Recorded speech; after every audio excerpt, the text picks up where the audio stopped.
Hello, and welcome to a new episode of From the Honeycomb, a podcast that creates a spark of positive energy. Here we discuss all things architecture and design, to travel, exploring Vastu Shastra with a modern approach, and I'll be connecting with other like-minded women to share their story. I am your host, Katerina, and welcome to From the Honeycomb. In today's episode, I am reconnecting with a childhood friend, Lehoko. Our worlds collided years ago when we both went to a British school in Prague, Czech Republic. Now we've reconnected based on our similar career paths, which is architecture.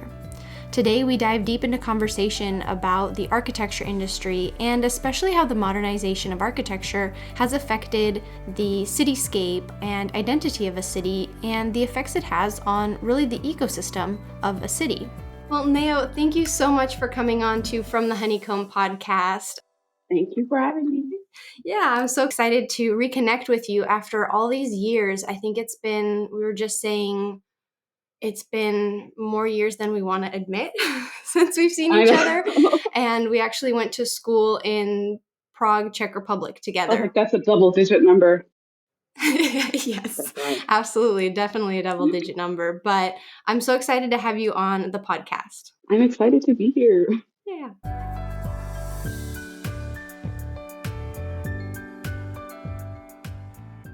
And so before we begin every episode, I like to start the episode with sharing something that we are grateful for in the present moment. And so what is it that you are grateful for? So for me, it's pretty easy. I think this moment is a moment I'm grateful for because it's not all that often that you get to reconnect with someone from like a long time ago, and especially from Czech Republic because, I just don't get connect with people from that time when I was growing up. So it's always nice to kind of go back. It makes it feel more real. So that's the main thing in this moment. Oh, I love that. No, I know it is. There's still a few people I know from those years. Like I had Julia on the podcast and I still connect to a few people, but it was a really special time. I think we were a really good group. Like our class was a really good group of people, really interesting people. It was really great. Well, yeah, I love that. For me, I would say I'm very grateful for right now is living near the ocean. Just 2-3 days ago during Christmas Day, I went swimming. So I'm in Southern California. It was a little cold, the water, but it's just been so nice living by the ocean. Most of my life, I've been living near large bodies of water, and I just feel so at home at the ocean. And then last night, my mom is in town visiting from the Czech Republic for the holidays. We went down to the harbor and we got this fresh ahi that my husband made. And it's just like living near just the ocean. I love it. It's just from the food to the being able to go swimming and enjoying the water. I'm very grateful for that right now. Yeah. There's some people who say bodies of water have their own consciousness, which I think is an interesting theory. Like, I guess the sort of peace that you get from being around the water is kind of otherworldly. And I think that's a cool thing. Oh, absolutely. I completely agree with that. For sure. No, it is. I love being by the water. And I'm a Pisces. I don't know when your birthday is. Ooh, I'm a Gemini. So okay. like June. But still. Yeah. June is Gemini. June. Yeah.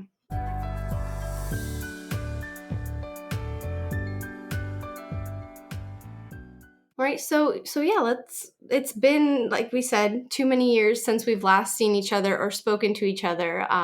But just to bring the listeners up to speed, you and I went to a British school in Prague, Czech Republic. In the early 2000s now is the math we've done. Yep. What a time it was. No, it was great. And You first went in where? 2000. Okay. Yeah, early 2005. 2005. Right, yeah, I was there for 7 months and only in year 8. So year 8 is 7th grade for US listeners. And yeah, so I don't know, how long were you at the British school? I was there for like 4.5-ish years, 4 or 5 years, something like that. So I think during my last year is when you arrived. Okay, got it. And you made an impression. I feel like I did make an impression. Everyone's always surprised I was only there for half a year, and I still it's the people I'm still the closest with, even. Yeah. So it definitely made an I'm like, impression. really? You were there for such a short time? I feel like you were there for much longer. But I was saying earlier that there's this memory that I have from one of our residential trips.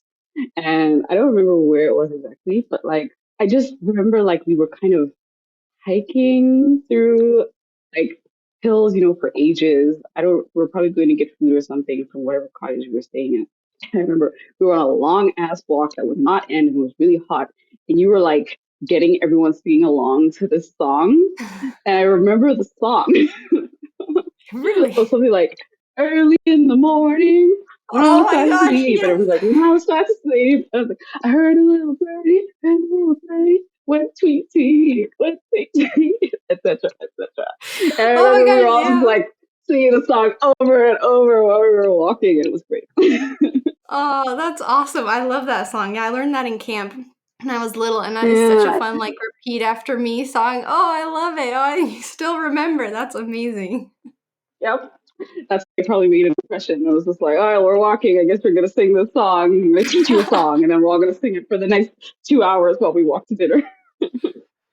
Oh, that is so funny. Well, no, I'm grateful I also made an impression because yeah, there's been a great group of people from that program, that school. And then from there, I know I stayed in touch with a lot of people, I think through social media, Facebook, Instagram, and then I remember seeing because I went to architecture school in Chicago, and then I remember seeing you went to school, architecture school in Michigan, right? Hmm. That's right. So, oh, okay, that's cool. I didn't know you were in Chicago. We were so close by. Damn, I was in Chicago We all the were really time on the close. I weekends. know, yeah. Oh, really? Yeah. Yeah, I went to architecture school in Michigan for like 5 years. It was a great time. A cold, great time. But the Yeah, that Midwest is a nice summarizes place. I architecture don't school in the know. Midwest. Yeah. I was gonna say like I spent quite a bit of time like in the West Coast as well on the East Coast, but the Midwest is like its own interesting place. I don't know what it is. It's got a cool little character that I'll analyze one day, but it's cute. I'm glad I went there.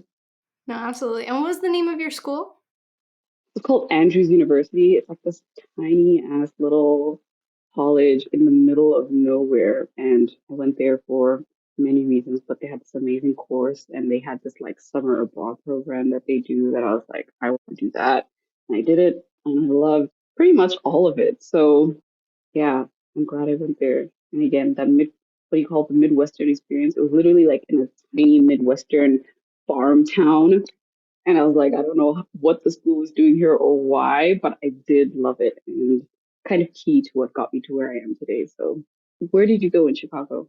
Illinois Institute of Technology. So Southside Okay, yeah. Chicago, the Mies van der Rohe building, Crown Mm-hmm. Hall. Yeah, that's where I studied 5 cold years as well. I'm pretty sure we went like our class like went there and toured around a little bit on the campus and Oh, I'm stuff. sure. Yeah, we had so many people come through. No, it was a really great campus for architecture, and then just being so close to the city was really fun. Yeah, yeah, yeah. But otherwise, how did you enjoy architecture? Like as a, because I mean, like As architecture school is famous for being, uh, kind of, intense, yeah. yeah. Was that way for No, you? I feel like it's weird it asking because it's like, yeah, obviously. no, definitely. Architecture school felt intense for me. I definitely wasn't an all-nighter person because I did a few all-nighters and realized I cannot function as a human being the following day. So I need to get at least 4 hours, maybe 5. I mean, even 3 I could do. So on that aspect, I did not do all-nighters. It was definitely intense, but I think it was a great experience. I'm glad I went to the school I went to. For a while I was like, "Oh, maybe I should have gone to a more artsy school." It was a more tech school, so we Hmm. did a lot more Oh yeah. structural, mechanical out of that, but no, it was a great experience. So and for you? Yeah, like for me, it was pretty much similar. Like it was hard work, and I did a couple of all-nighters, but I'm also just like a night owl. So for me, like the moment everyone kind of Mm. goes to sleep is when I'm like finally up and like get to work. So I kind of leaned into, but it wasn't specifically all-nighters. It was just that I stayed up really late pretty consistently. And then of course, Mm. during the grad school years when you're a little older, you're like, oh, that's not exactly sustainable anymore. So we're getting more sleep, less work. I remember, at least while I was studying landscape, I was on the, like, you know how we have AIAS? There's like the ASLA, which is for landscape students. And I was on the ASLA, and I remember I was like, in a way, this program makes sleep impossible. I remember like sitting there with like little, what do you call, post-its, like calculating the hours, like the hours and like actual hours in a day, and like the things you have to do on a daily basis, like eat and go to the bathroom and take a shower, and like it just does not fit. And I was like, we need to rethink this because this is stupid. But yeah, it was quite a learning journey. And then did you go to grad school after? hmm So I went to, okay, so I did like my DR at the and MArch at the same university in Michigan. And then I Okay. worked for like a year or two, like you can do like internships or whatever. I did my internships for like a year or two in the area, and then I went to Oregon to do another master's. But I did a master's in landscape architecture because I kind of felt like I needed a little more context for architecture. Like you learn the building, but Mm-hmm. then you kind of stop at the foundations, and like the context of what's going on around the building kind of stays a little fuzzy. And I didn't really like that for myself personally. I was like, I'd like to understand like the relationship between what I'm putting in the ground and the ground that it's going in. Like, is this relationship okay? Like, what does it do to the ecosystem and all that kind of stuff? So I kind of felt like I needed that piece to do the work properly. Actually, for the year and a half or so when I was doing my internships I did my internships in South Bend, Indiana, and I actually worked for this Czech lady, my boss at the time, and Charlie, shout out. She had just moved from New York. She had just moved from New York to South Bend, and she had to move her architecture firm as well. And she was starting to kind of build up employees. So I was like her first employee. And so when I was working for her, it was really just me and her at the time. But I remember when she was interviewing me, we were talking a little bit about like the past and stuff. And I brought up that like I lived in the Czech Republic, and she was like, "Oh my gosh, I'm from the Czech Republic," and we were like, "What?" And so when we worked together, it was nice because it kind of felt like I was like working with someone who comes from like the same background, and like we could talk about what it was like and our favorite Czech foods and stuff like that. So like that was the best year, just best possible boss because she was also super chill. But there's something I think about Czech people as well, where it's like there's like a weird like I don't know, like an entry barrier. Like you're not friends, but when you are friends, then you're friends. And so it was like we kind of had that barrier, and then we're like, oh, we have a background in common. And then we're like, okay, cool, we are friends now. So it was just an interesting little callback to good times in Czech Republic, or with someone from Czech Republic. No, it's amazing, and it's such a small world too. And then once you get, there's Czech is such a small country, and when you meet Czechs outside It of is Czech, and then in architecture too, I mean, it's a small little network, but that's amazing and a little like Indiana seems so random, but that's so great that like your worlds collided there, and that you had this like background. absolutely. So that's really cool.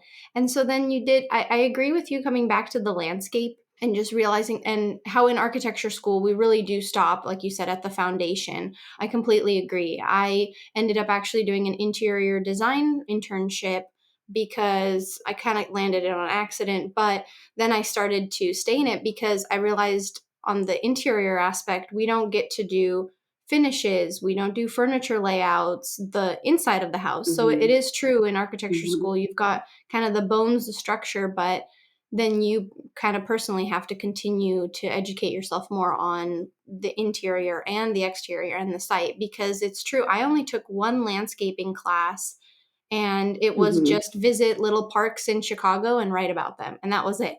I'm like, well, how Yeah, am I supposed to landscape my project if I don't even know what I'm supposed to landscape?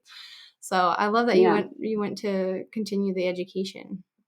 I mean, when I got to landscape, I was like, wow, I didn't realize how well, first of all, the similarities between landscape architecture are pretty strong. So they're kind of having an architecture education broadly. But like landscape architecture is like a whole, I don't know, a world of additional context that like I kind of wish we had like a course or something that's kind of embedded into the curriculum, either by the NAEB or something that just goes, okay, you need to understand a little about like soil types and like, geology and like little stuff like that. It doesn't have to be that deep, but like I think a little bit would have gone a long way. No, absolutely. I know I started studying for the architecture exams, and that's where I started to learn a little bit about soils. And that's where I learned, what kind of foundations to use. But really, we didn't really learn that in architecture school. And so from Oregon, because right now you're recording from South Africa. So I want to figure out how we Hmm. got you all the way to where you are now. So it's kind of complicated. I actually like I didn't finish my master's in Oregon. I've got like a year left where I finished like my master's project thing, but I left halfway through, one for pandemic reasons because we were kind of hiking up right around Hmm. 2019 and borders were closing. And so a lot of people were kind of, I stay? Should I not? We weren't sure if schools were going to start up again or whatnot. So I kind of made the choice to like, okay, let me take a gap year and then just come back. But also I was like, kind of really tired and emotionally drained. And like my mom was like, yeah, you do not sound like you're in a good place. I think you just need to kind of take a break and step away for a little bit and go back having recovered. And I was like, yeah, maybe that sounds like a good idea. So I think at the time I kind of like I was sort of kind of making move after move after move, like from like one school to like the next school, and from that to like a job, and then from that to like another school. And I wasn't really stopping to like rest and recover. And so I made that choice, and that's why I am here. And I'm still here because life is complicated, and sometimes we change our minds about things, and that's kind of a longer conversation. But yeah, that's kind of where I am at now. I'm like sort of halfway trying to think of whether I'm going to go back to school and finish that, or if I'm going to stay and like tap into some other opportunities that have shown up. I don't know. Like I guess the meaningful thing here is that in taking that break, I was able to actually sit and think about what I wanted and like what was and like why I got into architecture in the first place and like what I consider worth investing my time into. And when you're kind of doing thing after thing after thing, you don't have time to like really sit and think about those things. Like you kind of pick like the kind of convenient options that are laid out. And so for the first time in a long time, I was sitting there like, did I actually want that? Like, how much of it did I want? And what parts of it did I hate? Didn't have time to like think about it. And I remember when I was working in South Bend, like, I enjoyed the job. The boss was great. The conditions were great. Like, it was as perfect as could be in the way that I think about it, but I still wasn't really satisfied. I think there was something that was missing, and I really didn't have time to figure out what. But now I know what it is, and I'm sort of like, okay, this is going to require a couple of unusual steps. So that's where I'm at in terms of emotionally, not just like geographically. No, and that's one of the great things about architecture is there's even with just the foundation of having the architecture degree, there is so much you can do with architecture. It doesn't have to be just designing residential homes or, commercial buildings. There's just so much opportunity. It's a really multifaceted degree, which is one of the things I love about it. And it's constant education and learning, and things are changing, especially on the technical aspect, that you can never be stagnant in this industry. There's always Yeah, something new, and there's always so much you can do. So, it's like a whole package of a skill set. I don't know. It kind of feels like I don't know, like it's kind of like the powers of manifesting put into a little degree because you're basically like taking someone's ideas and making it reality, and like all the steps required to do that are the steps that you learn. So I don't know. It's like, what mhm. can't you use architecture for? No, that was so perfectly said. I completely agree. And I think also just going through architecture school and going through studio and learning to present projects, you have aspects of public speaking, things you learn that help you in anything that you do later on, just the way you present, the way you organize, collaborations, working with people. There's just so many tools you learn from architecture on top of that. But I love the little manifestation box. That's so it's perfect. And so how did you find architecture? Just to kind of go back to to that? As far as I remember, I decided that I wanted to be an architect while I was living in Prague. Like, first, just being in Prague, like with its buildings and its buildings are, I would describe as practically magical. Like they're so charming and like, you go to like all the different kinds of castles and I'm like, I don't know what kind of mushrooms they were on, but they produced some fantastic, fantastic things. So I, at that time, was like obsessed with buildings and whatever. I remember at home, I used to like collect all my mom's old empty soap boxes and like make little buildings and castles out of them and stuff like that. So it was pretty early on. I was like, this is what I want to do. And I didn't know it was architecture at the time until we went to visit a family friend somewhere there.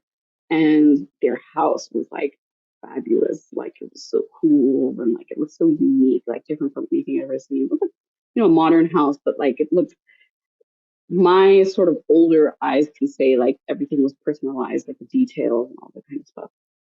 And I remember like being in awe and whatever. And my dad was like, this guy designed the house himself. I was like, really? I was like, yeah, that's his job. He designs houses. He's an architect. And I was like, you could do that? And I was like, that's what I'm doing. So, and since then, I was kind of like on track with being an architect. I must have been 10 or something, 10, 11. And I was just on track with architecture since then. Like, and since then, it's just been like, okay, I'm going to take math, I'm going to take physics because I need that. I'm going to take art because I like it, but also I need it. I love art, I love science. Architecture is perfect. And so ever since then, it's just been like signs that architecture is the right thing.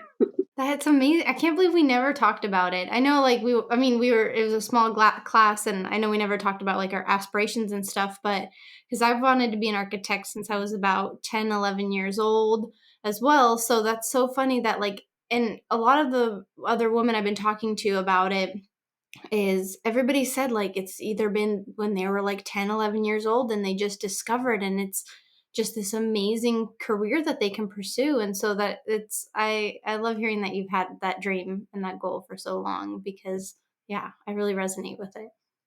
Maybe it's just like in you or something, like the desire to like create worlds and stuff like that. I don't know.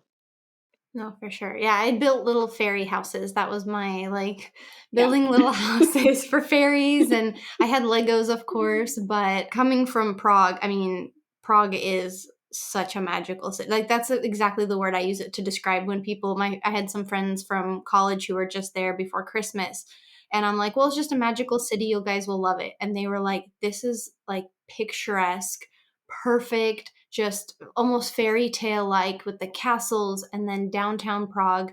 It's such a beautiful city to be inspired from. Absolutely." Yeah. Every time I go back, I feel the same way. I'm just like, oh, like, is this real? And it is. And I'm like, okay, well, I want to make that happen. No, for sure. And it's been interesting seeing there's like the parts like by Pankratz where they're building all the skyscrapers, which has been like Mm, interesting to see. And I'm just like, wow, I didn't know if Prague would ever want to have skyscrapers. And actually, that just reminded yeah, me. yeah, Remember Anton from our class? yeah, yeah, yeah. Is he building skyscrapers? He wanted to, I don't know if he's building skyscrapers. I don't know what he does right now, but I Oh, remember one time he said, "Yeah, I have a vision for Prague for there to be skyscrapers." And I remember thinking, "Oh my god, no. No, no, no, no, no. There cannot be no, skyscrapers." No. not in our Prague. But the way they're doing it, yeah, not in our Prague. No, no. But the way they're designing it, I think outside of the city center, it's okay. I feel like I'm allowing it, but it's definitely it's tough bringing in like the contemporary, even like the Frank Gehry, the dancing house Yeah, yeah. along the river. Hmm. That was done nicely where it doesn't it's new, it's contemporary, but it's just a piece of Prague now, which I think, yeah, Frank Gehry did a really nice job with the dancing house. Yeah, yeah. I'm not so worried about like what kind of buildings come in as much as like how they come in, like what are the mechanisms that create buildings? Because when you think of the older buildings that are there, like they were produced by a specific kind of culture and a specific kind of understanding about like public and private space and how people navigate and stuff like that. And buildings took longer to make, so people had those conversations, and you couldn't really ignore what people thought that much about a new building in town because the people will be there watching and you need the people to build it. Nowadays, though, I feel like with our sort of more modern building or construction industry, I think there's sort of a lot of buildings coming up rapidly, and it's less about the needs of the city and more about like an investment portfolio type thing. And I think a lot of cities are struggling with the same thing where building is less about like sort of fulfilling a need, a geographical need and or social need, and more about someone investing in property or creating a property asset. And that kind of a lot of negative sort of results overall, one of which being people who live next to whatever is coming up are like, what is this? Who approved of it? Nobody asked me, or I said I didn't like it, and yet here it is, and it's ruining the city. So I don't know how Prague is handling that exactly. I'm pretty sure, at least in terms of the old town, they're pretty strict rules about what can and can't be added there. Outside of it, I guess it's considered fair game. That's so true, especially it made me think about in Chicago, the skyline. And when I moved there in 2010, and the skyline did not change for a good 4 or 5 years. And then there was plans to build a few skyscrapers, and it was a huge talk about, well, this is our signature skyline. It's before every football game they show it. It's on all our merchandise. It's on our postcard. This is our identity. So putting in a new building, how does that symbolize our city, what we look like to the world? And there was the one skyscraper, I think it was Calatrava, who was building it, and they built a huge pit. I think it was like 80 feet down for the foundation, and either they went bankrupt or something, but it was going to be this huge spiral tower that was going to just be huge, and everyone was like, what is that going to do to what the city looks like? And when I left, by the time I left in 2017, I think there were like 20 cranes building new skyscrapers. Like it was a huge boom, and I haven't been back since.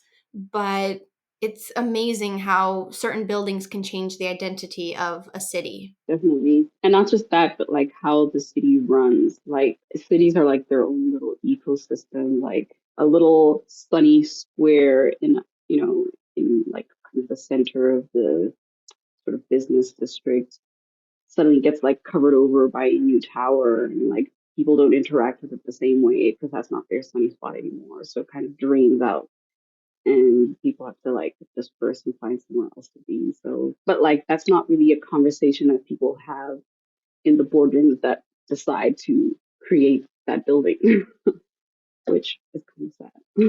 No, it is. And now I work in Laguna Beach, which is a small coastal city in Orange County. And there is very different. We do have a design review board. So certain projects, if you have residential projects, go before the board. They make sure they're in keeping with the character of the neighborhood. Even some of the any hotel that has renovations, that goes to the planning commission. There's a little bit more control. But then I live in the town south of that, Dana Point, and they have much less strict rules.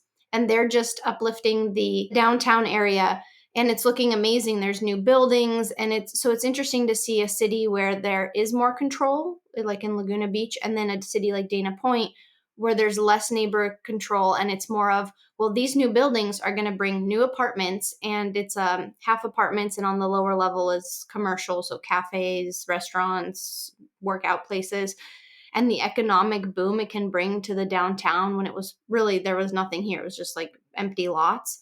And so it's really interesting too to see if you allow certain change and bring buildings in, it can help economically with the revenue rather than having so much control where nobody wants their little town to change. I know like it's a huge scale compared to like New York too and Chicago versus this little coastal town, but it is interesting to see how the public reacts to architectural changes. Actually, one of the things that I learned at the architecture school I went to was something that they did pretty often was when we did community projects, like they were really sort of keen on making sure that we understand that like as the architect, you're not kind of like just creating a vision from someone else and like imposing it on them and like or trying to get them to accept it. Like it'll work much better if the community itself is putting their dreams and desires into this project and you're kind of like helping them make it sort of legible. And so the sort of emphasis on not ignoring the community that building is going to be built in, even if it's like not their sort of building or whatever, like there's still going to be the people around it.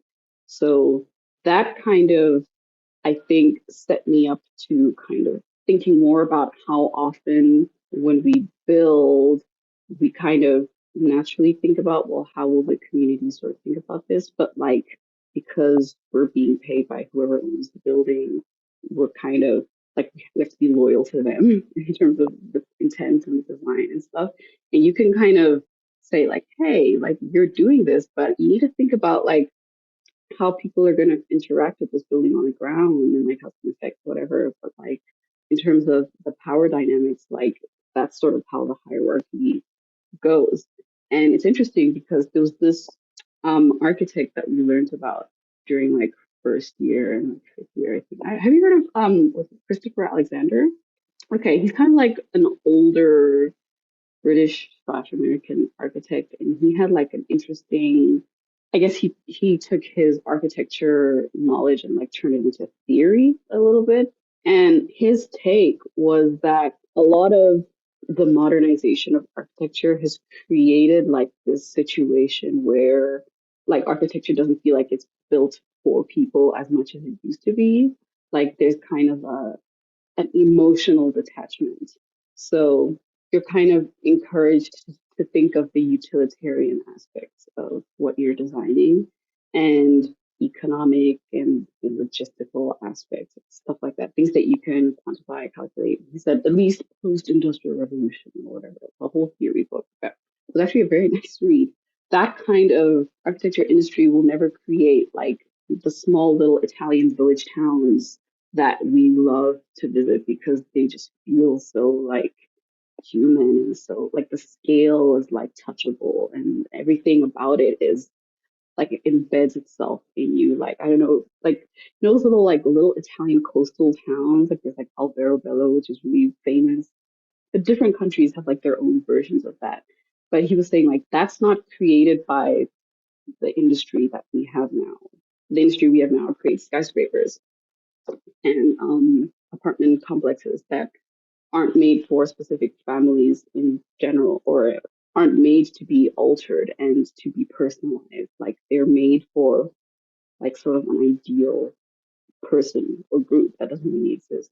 So I think learning about that theory then kind of took me down the road to it, where I'm sort of doing the stuff I'm doing now with like an architecture and like tutoring and whatnot, because I'm trying to, I guess, take those conversations about architecture and bring them to the public arena and to get the public more involved in what buildings they want to see in the public space, what spaces they want to see in general, even if they're not buildings.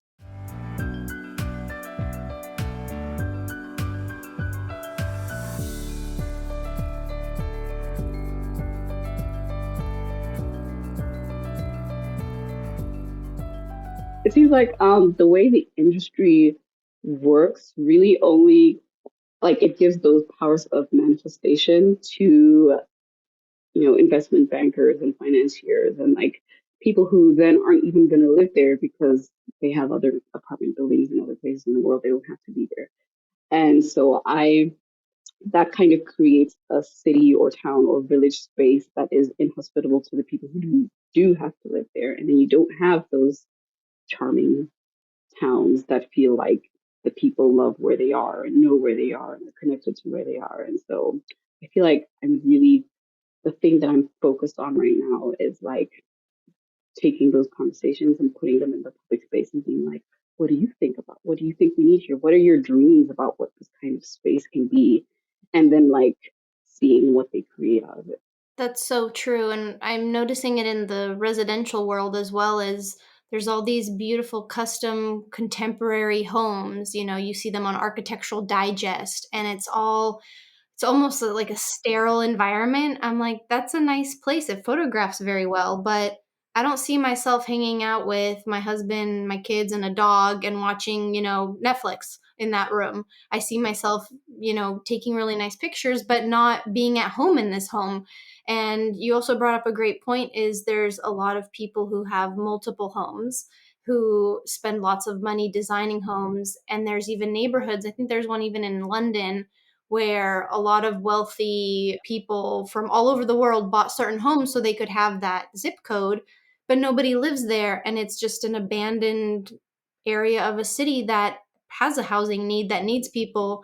Yeah, it's so true that, and it is. And also skyscrapers, I mean, it's amazing they fill all the skyscrapers with so many people, but at the same time it's like there is that cozy, like you were saying about the Italian towns, it's like a cozy at home. It's tangible, it's realistic, it's yeah, it's there's a magic to it. There's a story to it. You see people living their day-to-day lives rather than just something you see on the cover of a magazine that looks really nice in a photograph. Right.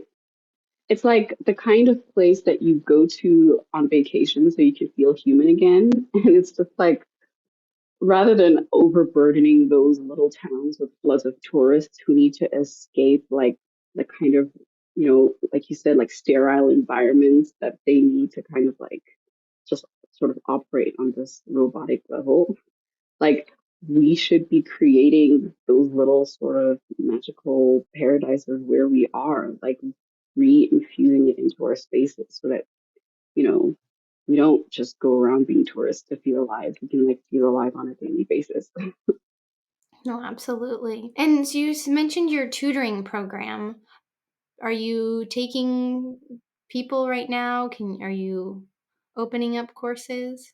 So I have technically opened it up and I am technically taking in students right now, but I'm still sort of, I have like this sort of tricky point where I don't want to sort of like just like broadly advertise because I feel like it's not, first of all, I'm one person, so I can't take on that many students. But at the same time, I feel like I'm looking for very particular kinds of students. Like, I don't want to promise that I'm going to help you with structures particularly, or like I won't help you just pass the class kind of thing. What I want to do is think around structures. Like, why do you even, like, you need to think why you need this class in order for it to matter to you. And like, that's the kind of conversations that I want to have because I feel like those are conversations that ultimately were lacking for me when I was in architecture school. Like, I had to have those conversations after I graduated, which I think is a little late for that. But like, sit down with someone and be like, why are you learning this? Like, what do you want? What are your intentions? Like, do you understand who you want to be sort of in the future of the space? Especially, I think, for younger generations, like they're growing up in a really complicated time where a lot of older paradigms are being dropped and they kind of feel like they're walking into a space that is built on those older paradigms while not really believing in them.